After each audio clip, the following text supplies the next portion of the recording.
The nepotism in One Piece is getting out of hand. With the reveal of Rock's deeds of Beck being the father of Blackbeard, and potentially even Buggy, that would make all of the current Yonko a part of some special bloodline. The fact that greatness is now becoming a genetic trait flies in the face of One Piece's core themes of freedom and inherited will.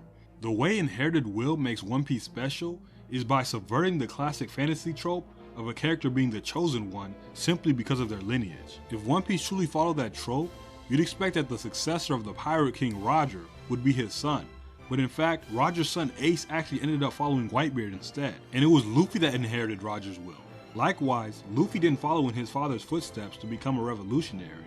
Instead, it was Sabo who inherited Dragon's will, and Dragon didn't follow Garp's footsteps. It was instead Kobe who became the next hero of the Marines. Inherited will reflects the series' themes of freedom and romanticism and opposes the idea of genetic determinism.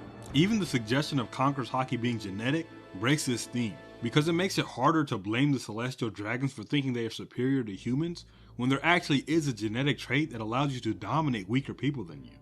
But there is no mismatch when it comes to Blackbeard. He is both the biological son of Rocks and the inheritor of his will, even adopting his chaotic and scheming personality. But maybe that's the point.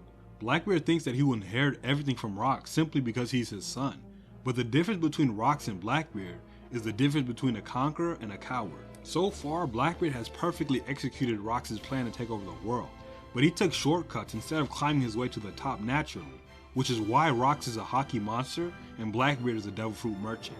So perhaps this difference is why Blackbeard won't inherit Rocks' Conqueror's Haki, and why Luffy will defeat Blackbeard in their inevitable fight.